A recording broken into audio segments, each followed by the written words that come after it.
할렐루야. 우리 이 시간 함께 말씀 제목 읽어볼까요? 시작. 작은 것이 아니라 시작되는 것입니다. 네. 작은 것이 아니라 시작되는 것입니다. 지금 이스라엘 그 민족 가운데 재앙이 있죠. 어려움이 있죠. 무엇입니까? 가뭄이죠.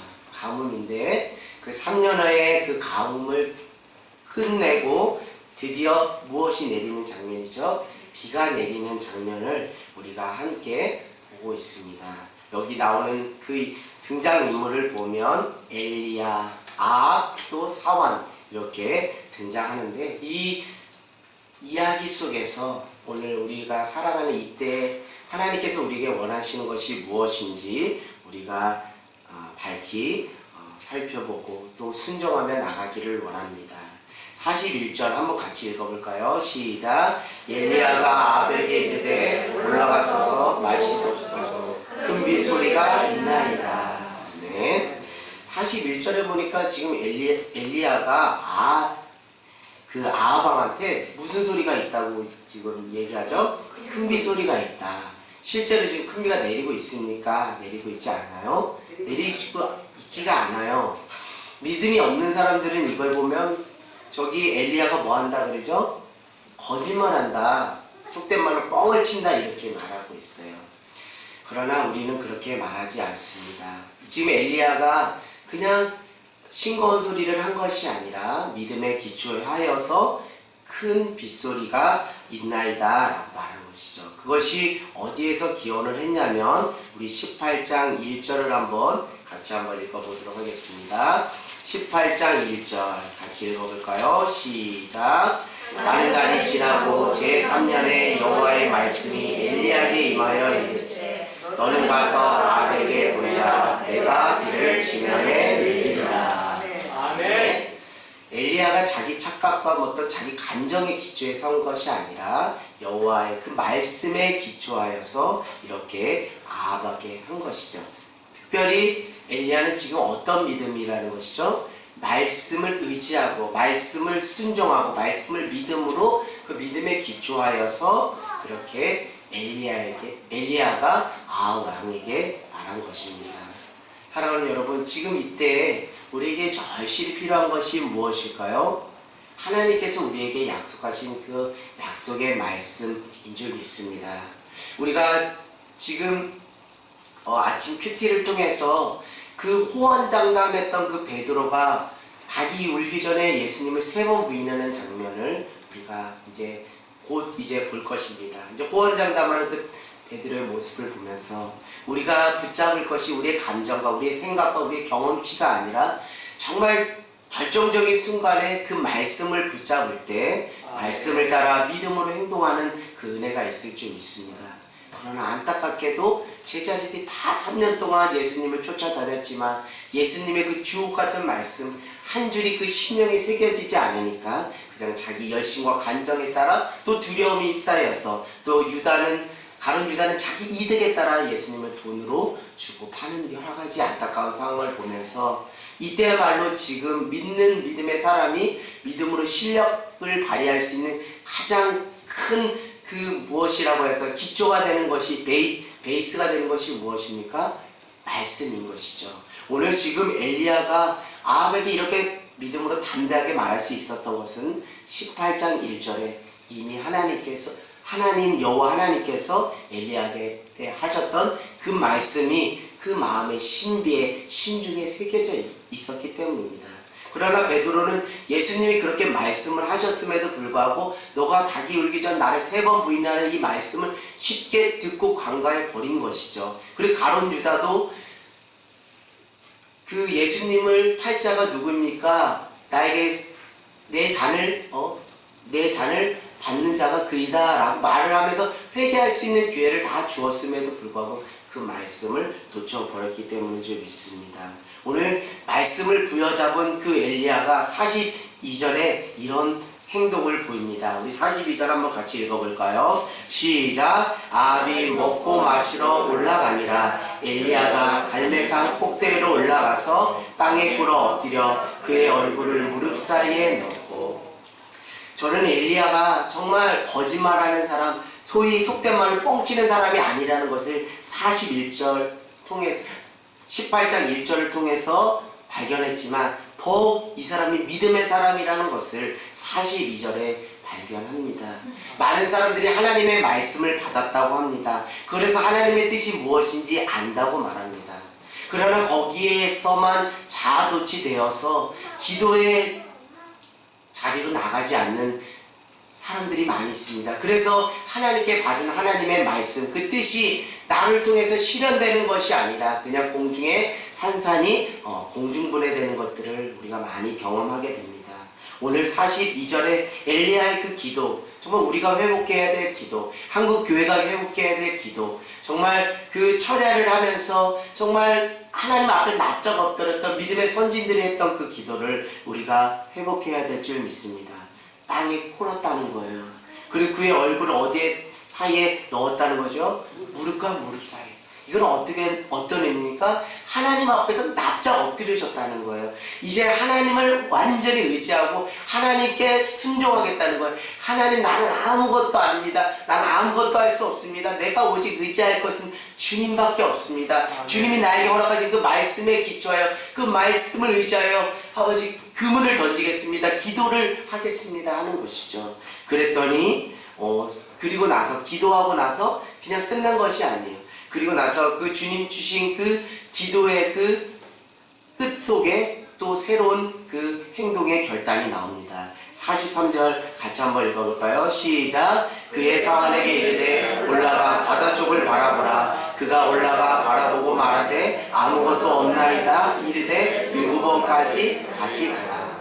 저는 오늘 주일날 목사님께서 하셨던 말씀이 제 마음에 많이 기억이 남아요.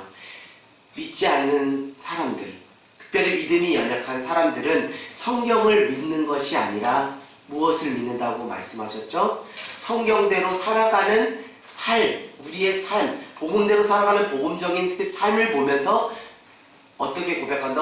야, 하나님 살아계시구나. 야, 나도 예수님을 믿어야겠구나. 그래, 천국이 있구나 라는 것을 사람들이 믿는다는 것이죠. 결국 우리가 또 하나의 걸어다니는 성경책이 되어서 그들에게 믿음의 그 도전과 또 그들을 믿음의 길로 이끌 수가 있다는 것이죠. 기도하는 것으로 끝나는 것이 아닙니다. 기도하고 뜻을 정하고 결단하면서 이제 사환에게 행동을 보이고 제시하는 것이죠. 너는 어떻게 하라는 거예요? 올라가서 어디 쪽을 바라보라고요? 바다 쪽을 바라보라. 그랬더니 사환이 뭐라 그래요? 없나이다. 그랬더니 뭐라고요? 한 번 가지 말고 몇 번까지 가라고요? 7번까지 가라. 다시 가라. 여러분, 저는 이 코로나19를 통해서 정말 인간의 그 한계, 그 연약함이 어디에서 오는가 절실히 깨닫습니다.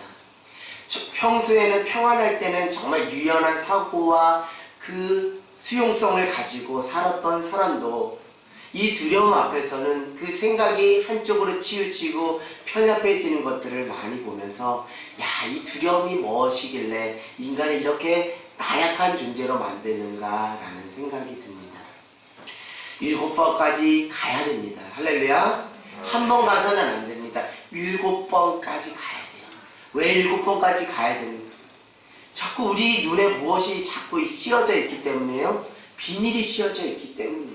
이 비닐을 벗겨버리려면 한두 번의 그 액션으로는 안 돼요. 7번을 가봐야 돼요. 7번을 제대로 가야 돼요. 그 말씀과 기도 가운데 7번을 가게 되니까 비로소 영안의 눈이 열리고 믿음의 눈이 열리는 거예요. 그래서 주위를 들어보면 아무도 없는 것 같지만 믿음의 눈으로 보니까 주님이 계신 것이 보이는 거예요. 근데 그것은 한순간에 되는 것이 아닙니다. 7번의 그 오가는 그 과정 속에서. 그렇기 때문에 날마다 우리가 말씀을 듣고 날마다 기도해야 되는 거예요. 그것이 우리에게 영안의 눈이 떠지는 7번의 과정. 아니요, 우리가 주님 앞에 가기까지 전생애를 들여서 우리가 해야 될 반복적인 거룩한 신앙의 패턴인 줄 믿습니다. 아멘. 깨트리라는 것이죠. 벗어버리라는 것이죠. 너의 생각이 옳지 않다는 것을 빨리 시인하고 인정하라는 것입니다. 우리 44절 한번 같이 읽어볼까요? 7번 갔습니다. 그러니 어떤 역사가 일어났죠? 시작! 7번째 이르러서는 그가 말하되 바다에서 사람의 손만한 작은 구름이 일어나이다. 이르되 올라가 아합에게 말하기를 비에 막히지 아니하도록 마차를 갖추고 내려가소서 하라 합니다. 아멘. 이것이 사원에게는 육신의 눈으로 직접 보여진 그 사건입니다. 그러나 저는 이것에 대해서 신앙적인 의미를 부여하도록 하겠습니다. 여러분, 위기가 찾아오고 고난이 찾아오면 사람의 생각이 얼마나 그렇게 편협하고 단순한지 모르겠습니다. 위기가 찾아오면 사람들은 어떤 패러다임과 프레임에 갇히게 되냐면 크고 작음의 가치에 빠지기 마련입니다. 크고 작음의 가치에 빠지게 돼요. 여러분들이 이거 일상에서 경험해 보셨는지 모르겠어요. 뭔가 경제적으로 어려움에 치닫게 되면 순간 돈이 많고 적음 때문에 그의 마음, 그의 영혼까지 황폐해지거나 풍성해지는 경험을 하게 됩니다. 지금 코로나19로 인해서 많은 사람들은 다른 것에 관심이 있는 것이 아니에요. 숫자에 관심이 생깁니다. 어떻게 하면 코로나19 인원수가 줄어들지, 또 많이 늘어났더라, 또 어땠더라, 그 기저에는 다 작고 크다, 이 관점으로 세상을 다 바라보는 것이죠. 사랑하는 여러분, 우리가 이 비늘을 벗겨버려야 돼요. 모든 세상을 바라볼 때 크고 작음의 관점으로 세상을 바라보면 세상은 그다지 행복하지 않습니다. 유쾌하지 않습니다. 돈이 적은 사람들은 불행할 수밖에 없고 돈이 많은 사람은 행복할 수밖에 없어요. 그러나 하나님이 우리에게 주시는 그 참된 행복은 크고 작음에 있는 것이 절대 아니라고 믿습니다. 여러분, 크고 작음에 우리가 집중하는 것이 아니라 무엇이 있고 없고에 우리가 집중해야 될까요? 앞절에서 말씀드렸어요. 하나님이 내게 주신 그 말씀이 있느냐 없느냐, 그것에 자아성찰을 하기를 원합니다. 지금 엘리야는 위기 가운데 있습니다. 지금 많은 백성들은 지금 3년여 동안 가뭄에 시달리다 보니까 농사는 물론이거냐 정말 어떤 식량난에 허덕일 수밖에 없어요. 재난입니다. 위기입니다. 그런 상황 속에서 엘리야가 그 믿음으로써 그 선한 영향력을 끼칠 수 있었던 것은 크고 작음, 있고 없고 그런 어떤 것에 그의 생각과 마음이 뺏긴 것이 아니라 그는 내가 말씀이 있는가, 내가 말씀이 없는가, 그것에 더 집중하면서 자기를 성찰하였다는 것이죠. 사랑하는 여러분, 지금 이 시간, 이 상황 속에서 우리 스스로를 성찰하고 점검하기를 원합니다. 위기 가운데서 나는 하나님께서 내게 허락해 주신 그 말씀 한 줄이 내 심령에 지금 있어서 그 말씀이 복음이 되어서 진리가 되어서 내 안에 제대로 작동하고 있는지, 내 안에 그것으로 말미암아 참된 자유가 내 안에 있는지를 먼저 점검해 보라는 것이죠. 그러나 믿음이 없는 사람은 크고 작음에 혈안이 되어 있다는 것입니다. 두 번째, 우리가 있는지 없는지 점검해야 될까? 두 번째, 꿇은 무릎이 있는지 없는지를 점검해 보기를 원해요. 이 위기 가운데 더욱더 하나님의 그 긍휼을 구하며 기도할 수 있는 기회임에도 불구하고 많은 사람들은 그 두려움에 휩싸여서, 목사님이 1절에 말씀드린 것처럼 그 두려움이 찾아오면 그 두려움은 개인의 문제로 끝나는 것이 아닙니다. 배제와 그리고 차별로 자칫 잘못하면 타인을 향한 강한 공격성으로 나타나는 것들을 많이 보게 됩니다. 이 두려움의 시간, 꿇은 무릎으로 그 평안을 하나님께서 허락해 주심을 저는 믿습니다. 사랑하는 여러분, 말씀이 내 심령에 있는지, 또 내 삶에 정말 골방에서 내가 처해진 자리에서 정말 납작 엎드려서 꿇은 무릎이 있는지 그것을 점검하는 저와 여러분 모두가 되기를 원합니다. 여러분, 하늘 땅 교회가 시작할 때 그냥 시작한 것이 아니라 이 작은 하나도 소홀히 여기지 않고 그것 또한 하나님이 우리에게 보여주시는 사인이라는 그 믿음, 확신을 가지고 하늘 땅 교회가 시작되었습니다. 여러분들도 간증 들으셔서 알겠지만 정말 개척을 앞두고 고민하는 상황 가운데서 우리 이삭이가 아빠 저기 봄이 오는 것 같아요. 무슨 소리야 아들아, 지금 눈이 덮여있는데 봄은 무슨 봄이야? 아니 아빠, 그 눈 속에서 그 눈을 뚫고 올라오는 새싹이 있어요. 아빠 보세요, 봄이 오고 있어요. 사랑하는 여러분, 그렇게 해서 하늘 땅 교회가 시작된 것입니다. 하나님이 우리에게 믿음의 눈을 주셔서 은혜를 주셔서 작은 것을 결코 작다 여기지 않고 그것이 하나님이 우리 가운데 살아서 역사하시는 사인이구나 라는 것을 믿음으로 취했기 때문에 10년의 기간 동안 하나님의 은혜 가운데 지금 이 자리에 올 수 있었습니다. 작은 것 하나 때문에 쉽게 무너지지 않습니다.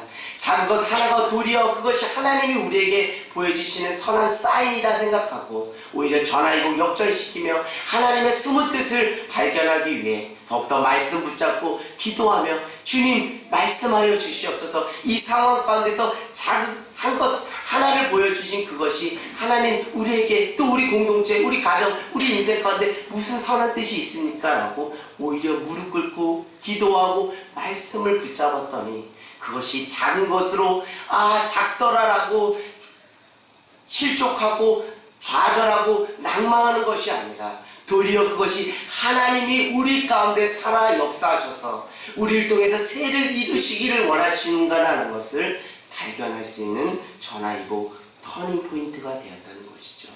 사랑하는 여러분, 지금 이 순간 우리에게 점검되어야 될 것, 주님이 보이시는지 주님이 보이지 않는지 그것이 우리 안에 점검되어야 될 것입니다. 주님이 보이시나요? 그러면 여러분, 주님의 구원의 은혜가 여러분에게 이미 임한 줄 믿습니다. 주님이 보이지 않습니까? 그럼 다시 주님의 말씀을 회복하십시오. 다시 꿇은 무릎을 회복하십시오. 주위에 아무것도 보이지 않지만 믿음의 눈을 우리에게 은혜 가운데 허락해 주셔서 주님을 우리에게 보여주시는 그 믿음의 눈을 우리에게 허락해 주실 줄 믿습니다. 이제 주님을 바라볼 때가 바로 이때인 줄 믿습니다. 저기 올라오는 저기 작은 손바닥만한 그 구름 하나를 보기를 원합니다. 그것을 구름으로 여기지 말고 주님이 나를 향해 지금 다가오고 계시구나, 주님이 살아서 역사하셔서 나를 통해 일하고 계시구나 라고 믿음으로 재해석하는 저 여러분 모두가 되기를 원합니다. 여러분의 인생 가운데 지금 손바닥만한 구름이 보입니까? 그것을 발견하는 은혜가 있기를 원합니다. 그 손바닥만한 구름 속에서 여전히 살아서 역사하신 그 주님의 살아계심을 보기를 원합니다. 그럴 때 위기가 오히려 기회가 되고 고난이 오히려 축복이 되고 전화위복 터닝포인트의 놀라운 역사가 우리에게 임하게 될 줄 믿습니다. 말씀을 마치겠습니다. 하나님은 여전히 살아서 역사하시는 주님이신 줄 믿습니다. 그 주님을 바라보시길 원합니다. 문제보다 크신 주님을 바라볼 때 주님께서 우리를 통하여 놀라운 일을 이루실 줄 믿습니다. 작은 것이 아니라 이제 주님께서 우리를 통하여 새 일을 이루시는 시작임을 믿음으로 고백하는 저와 여러분 모두가 되기를 주님의 이름으로 간절히 소망합니다.